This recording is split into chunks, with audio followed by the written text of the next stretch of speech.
what we've done and what we've accomplished. And it's not even challenged. Nobody even challenges that. They'll take back control, and they will never, ever give it up. This once-in-a-lifetime opportunity to beat the corrupt politicians will be lost forever, and they know it. They're fighting so hard, and they hate what they're seeing because they're not looking at fake suppression polls anymore. Now they're looking at the numbers that are pouring in, and they don't like the numbers that they're seeing in Florida and in Ohio and in North Carolina. And we think in Pennsylvania, although those numbers come in late.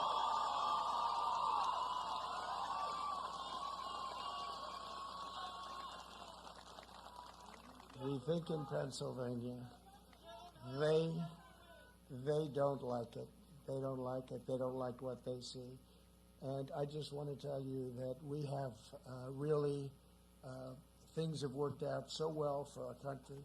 Nobody had any idea that anything like this could ever happen.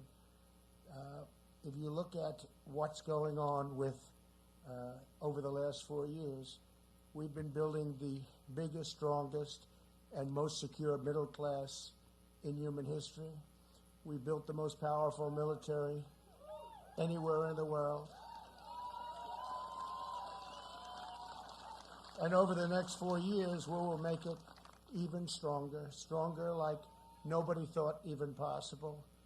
Do not be intimidated by our opponents' angry and menacing tone, because if we were, we would never have been able to accomplish what we've accomplished. In truth, they are actually terrified of you, the people. They're terrified.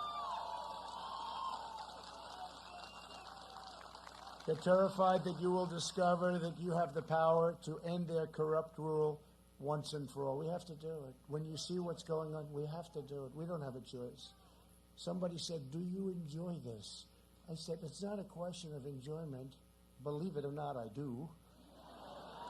I shouldn't. Have to go check something, but I shouldn't."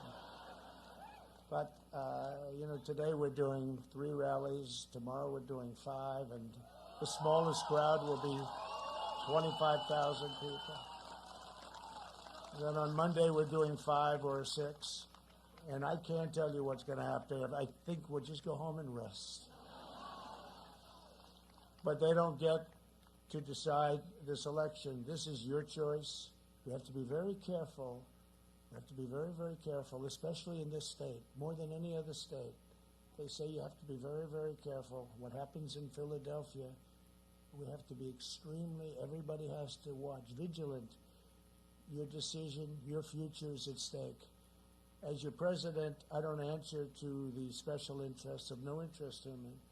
I don't take instructions from donors and lobbyists. I don't care about them. I don't care about them. I don't take my orders from the media, or as I affectionately call them, the fake news media. And as you know, they've turned out to be far more fake than we ever thought. And they've really turned out to be corrupt. They are corrupt. They are really corrupt.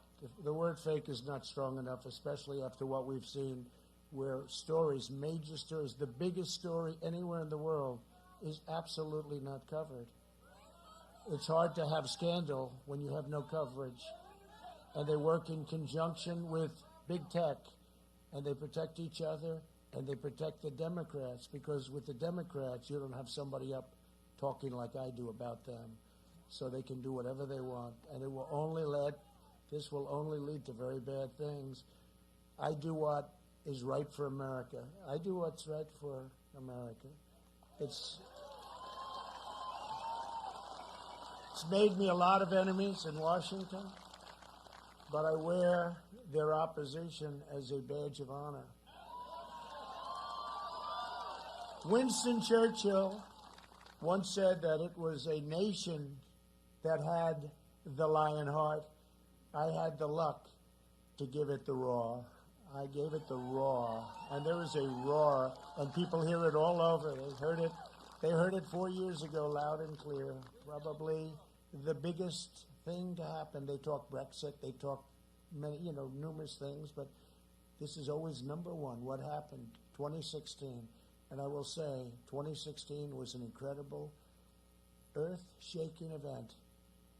But 2020, and I never thought I'd say this, 2020, what we're doing right now through Tuesday, what we're doing is far bigger.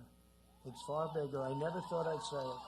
I never thought 4 years ago, and you never did either, somebody would say that this is going to be the most important election perhaps in the history of our country.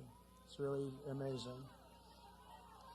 The greatest threat to American democracy is the concentration of power among a small group of unelected special interests, the big tech CEOs who have been put in a position by us giving a law to them, Section 230. We've given them that power. And that can be taken away. That can be taken away. And probably has to be taken away. I see it better than all. I see it so obviously. I see it because of what I do on social media. For me, it's very easy to see. I see things that nobody would believe. The corporate media and the mega donors in Washington and Silicon Valley, they're all lining up behind an opponent that's going to do whatever they tell him to do. That's sleepy Joe Biden. It could have been the greatest. If you look, we look at the amount of money that he has raised, hundreds of millions, $300 million 1 month. But I could have been the greatest of all time. I could have been the greatest political fundraiser because as president, all I had to do is call Wall Street, the big banks. I could have called the oil companies. I could have called all of the big companies. And every single one of them, and I know many of them, would have given me whatever I wanted. But I chose not to do that. And we did plenty.